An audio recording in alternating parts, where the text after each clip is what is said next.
Torej, osnova, zakaj je bila slovenska tranzicija takšna, kot je bila, in zakaj je Slovenija začela po osamosvojitvi capljati za drugimi tranzicijskimi državami, je vprašanje, s katerim se ukvarja in se je ukvarjalo veliko ljudi v Sloveniji. Verjetno je tako vprašanje tudi vas iritiralo v začetku. In seveda najprej iskrene čestitke za tako obsežno in temeljito delo, gospod Pezdir. Ja, hvala za čestitke. Vsekakor sem ekonomist in ekonomisti smo pač preučevali tranzicijo, se pravi celoten način reformiranja, privatizacije in tako dalje. In seveda tudi delali primerjavo, katere države so bile bolj ali manj uspešne v temu prehodu po padcu Berlinskega zidu. Nam se je ves čas razkrivalo, da so v slovenski ekonomiji neke strukturne težave, vendar jih enostavno nihče ni jemal resno, dokler ni prišlo do nenormalno močne implozije v času bančno-finančne in gospodarske krize v Sloveniji, kjer je bilo pravzaprav krčenje bruto domačega proizvoda najvišje, najdlje je vztrajalo in stroški so bili izjemno visoki, spomnite se, nekaj milijardna sanacija slovenskega bančnega sistema. In seveda to je napeljalo mene na misel, da vendarle pa mogoče obstaja še kaj drugega, kar smo ekonomisti spregledali, in ozrl sem se proti najmanj preiskanemu delu, za katerega smo vedeli, da je pomemben za celotno tranzicijo, in to je omrežja, torej kako se tvorijo, kako nastajajo in kaj so pravzaprav njihove poslovne značilnosti. No, od tam naprej se je zgodba razvijala do končne posledice, ki je pa seveda knjiga, ki je prinesla več razkritij, kot sem si na začetku nadejal sam. Kako ste pravzaprav dobili navdih za raziskovanje? Vendarle ste racionalist in ne verjamete v taka metafizična poimenovanja, kot je navdih. In kako se vam je potem pot odprla do Arhiva Slovenije, Republike Slovenije, ker se je začelo, oziroma vaše raziskovanje, o katerem ste že govorili, nadaljevalo? Kakšen je bil ustroj tega vzporednega mehanizma? Če začnem pri prvem delu vprašanja, jaz sem začel preučevati sistematsko omrežje, kar pomeni, da sem pregledoval njihove lastniške strukture in posle, in to v zgodovini nazaj. Zato, da bi identificirali, kaj zapravo so ta omrežja. No, zelo kmalu sem naletel na nek skupni imenovalec teh omrežij, namreč tam nekje na začetku 90-ih let prejšnjega stoletja, ko je prišlo do vseh reform, je pravzaprav prihajalo do situacije, ko v vseh teh podjetjih, ki so bila najmočnejša, poslovno najbolj omrežena, bil skupni imenovalec to, da je tam nastopalo ali v lastniški konfiguraciji ali pa v tesni poslovni konfiguraciji kakšno podjetje iz tujine. Avstrija, Nemčija, pa seveda tudi davčne oaze oziroma države s posebnim davčnim režimom, kot so Luksemburg, Liechtenstein, Ciper, britanski deviški otoki, otok Man in tako dalje. Naslednjo raziskovalno vprašanje, ki se me potem postavilo, je pa dobro, ali so te davčne oaze in tuja podjetja bila že prisotna preden je sistem kolapsiral. Pregovorno vemo, da so bila, ampak to je bilo treba pogledati, a je bilo kaj posebnega v zvezi s temi podjetji. No, jaz sem šel v globino in ugotovil, da so bila, ampak baze podatkov, kjer bi to našel, so bile pa zelo težko dostopne. In v nekem trenutku sem dobil enostavno preblizu, drugače ne morem tega opisati, da mogoče bi pa v Arhivu Slovenije v tistemu znamenitemu fondu 1931, imenovanemu Urbovskemu fondu, pa mogoče kaj bilo. In takrat sem kontaktiral Romana Leljaka, on se z njim dobil, mi je pojasnil, da on sicer ne dela ekonomije, ampak da tam bi pa res kaj mogel biti. Posvetoval sem se z osebami, ki so strokovni sodelavci v Arhivu Republike Slovenije, dobil gradivo In že v prvem gradivu sem naletel na prvo davčno oazo, ki pa je ustanovila Služba državne varnosti leta 1951 v Lichtensteinu po navodilih partije. Od takrat od tam dalje se je začela zadeva vse bolj razpletati in sestavljati, čeprav je trajalo še 6 let raziskovalnega dela, da sem prišel do knjige.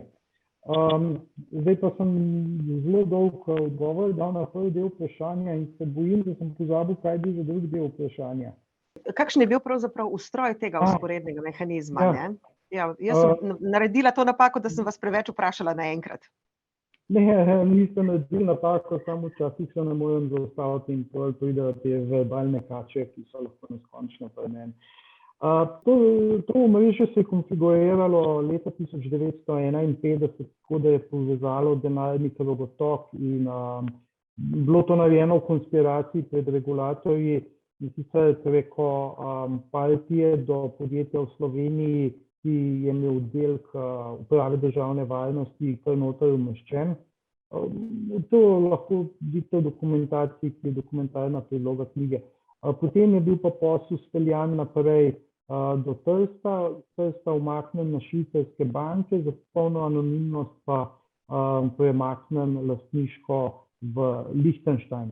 No in ta vzporedni mehanizem je približno tako konstrukcijo tudi v hranu, vse do leta 1990, ko se temu doda še banka v Švici, kasneje znana kot NLB Interfinanc, kar je pa seveda bila krona celotnega dodelovanja vzporednega mehanizma. Ampak vzporedni mehanizem čisto na enostaven način povedan, je bila prikrita dejavnost slovenske partije, ki je operativno izvajala uprava državne varnosti za različne namene. Ponavadi pa se je pritisnilo na gumb in uporabilo ta sistem, ko je prišlo do kakšne večje težave in je mogla partija pravzaprav stabilizirati svojo pozicijo. Najbolj očitna uporaba vzporednega mehanizma, in o tem podrobno pišem tudi v knjigi, je leta 1990, ko se ga uporabi za izvoz kapitala in potem začne čez 90 leta ta kapital pritekati nazaj, stabilizira in konfigurira omrežje, ki postanejo tranzicijski zmagovalci.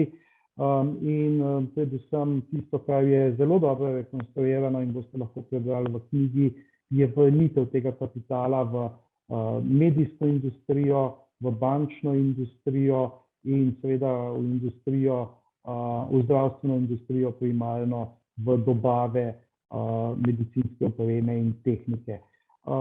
To je bilo nekaj, kar je omogočalo, da je nek kapital, ki se je pretekal čez vzporedni mehanizem, lahko bil v funkciji širšega cilja, to pa je stabilizacija družbeno-političnega sistema z vidika presečne množice politike, bančnikov in seveda gospodarstvenikov. Torej celovita rekonstrukcija ancien režima. V tem smislu, da tisti, ki so upravljali z mehanizmom pred padcem Berlinskega zidu, da so dojeli zelo dobro, kaj imajo v svojih rokah in kako lahko to uporabijo za to, da se tudi v času tranzicije vzpostavijo kot močni igralci in odločevalci na večjih področjih, od medijev preko politike do gospodarstva. Našli ste povezavo med vzporedno ekonomijo in tranzicijo in jo prek ugledne italijanske revije skupaj z gospodom Šuštaršičem Janezom umestili v širši prostor.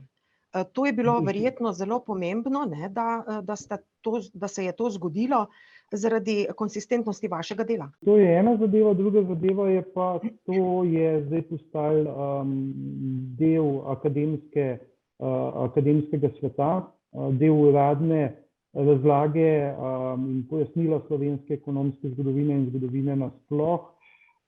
To je bil znanstven članek v precej visoko rangirani reviji, ki je prešel čez vse recenzentske postopke, kar seveda pomeni, da je to zdaj del uradne zgodovinske in ekonomske zgodovinske znanosti in tega več ne more nihče premikati v domeno fantazem, tako kot so premikali vse, kar je delal Slivnik, tisto svojo znamenito četico.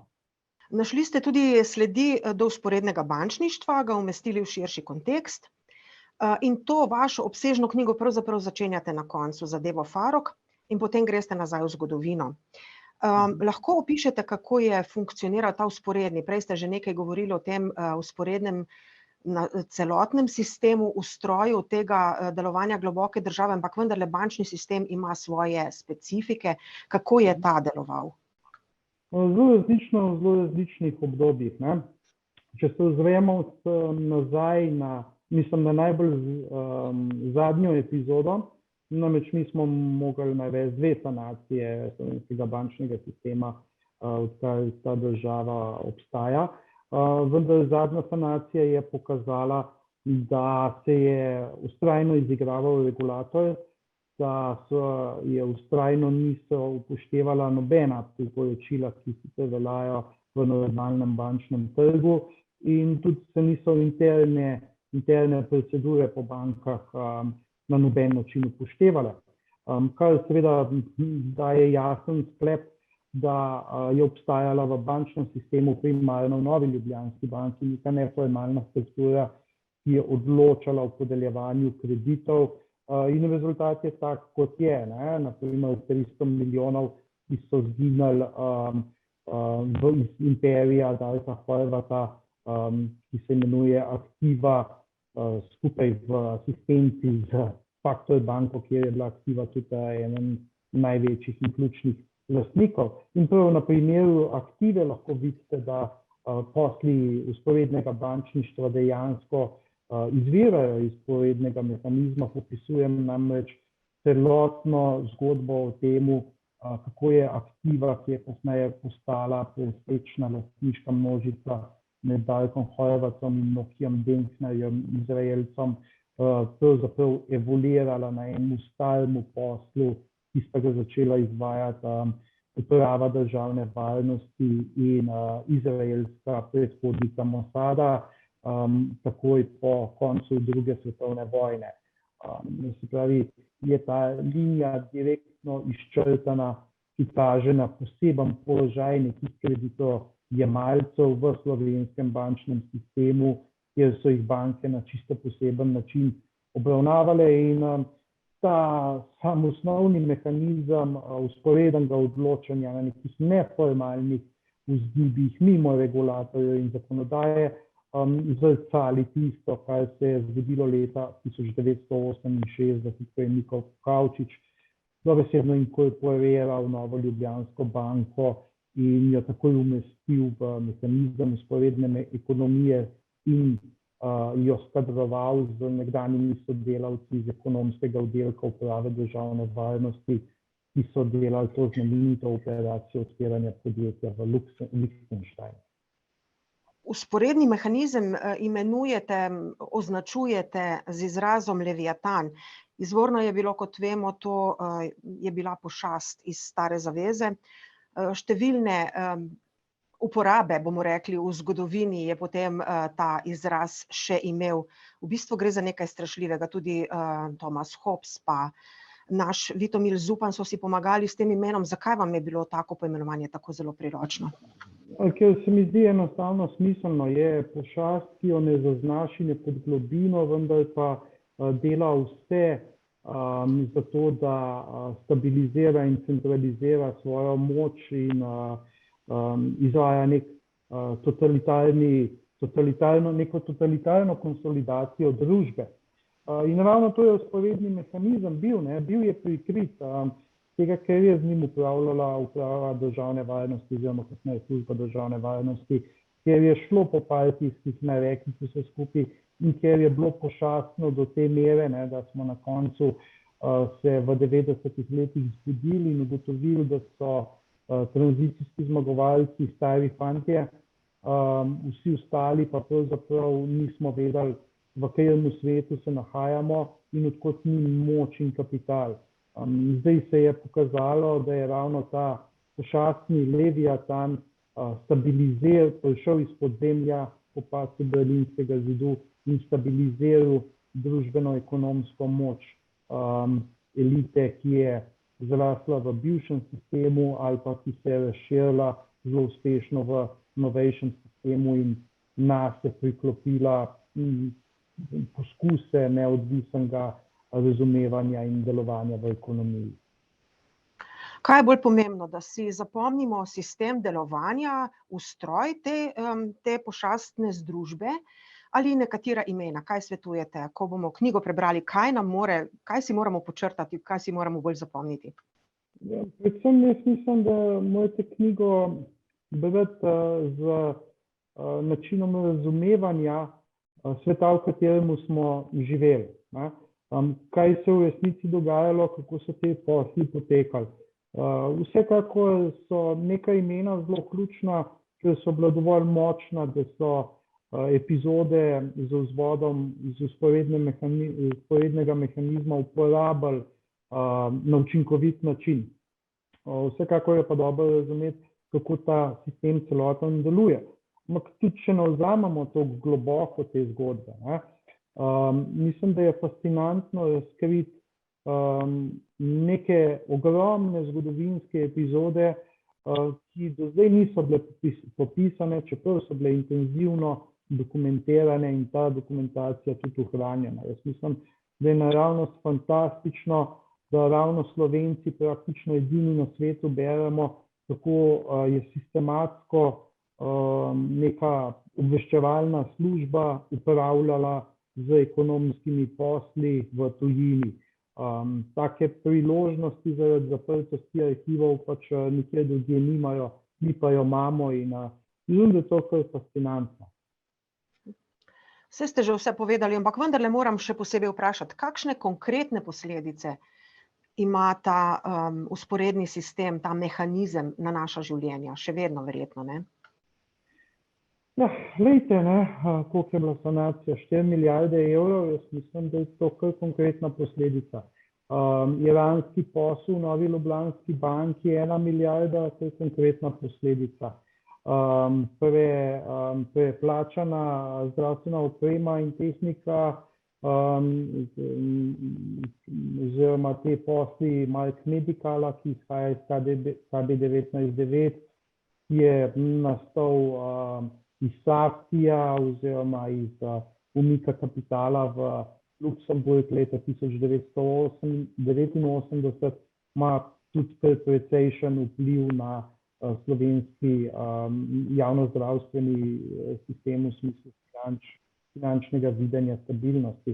In navsezadnje, na primer, tednik Mladina ima vsak teden poseben vpliv na oblikovanje javnega mnenja v tej državi.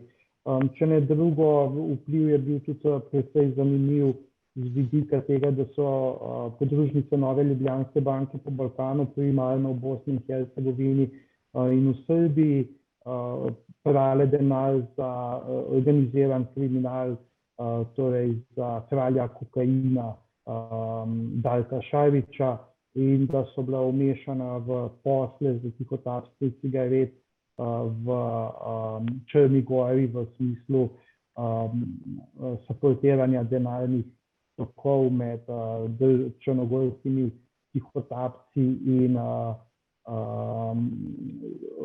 Sacro-Corona Unido iz Italije. To je kar nekaj takih okoliščin, v katerih bi mogli razmišljati, kako je pravzaprav institucionalno naša država oblikovana in komu služi, ali služi kriminalcem ali nam.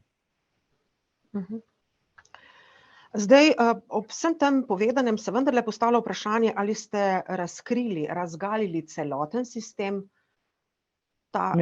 tega vzporednega, ali še kaj ostaja takega, ki... Obstaja ogromno.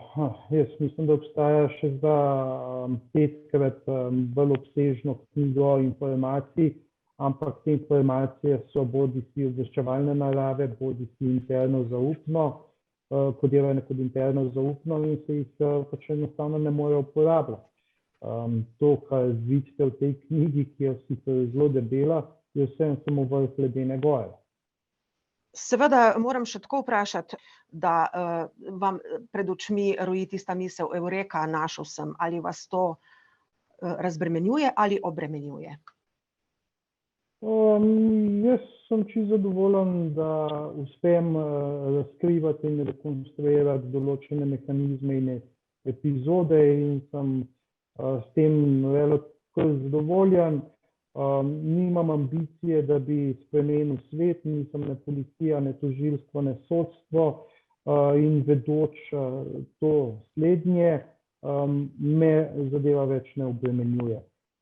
Če bi želel videti epiloge vsega tega, potem bi verjetno bil obremenjen, ampak do zdaj sem se pa že naučil, da ni to na meni in da ta sistem tudi v Sloveniji ne deluje, da bi to resno vzel. Morala bi vas morda vprašati na začetku, pa vas bom proti koncu najinega pogovora. Kakšni so odzivi na to vašo knjigo? Kot je prebrati, do vas verjetno prihajajo čestitke. Odzivi so fenomenalni, čestitke pravzaprav dežujejo, kot da bi bil pod slapom čestitkam. Jaz sem prezadovoljen, da je knjiga naletela na tako dober odziv.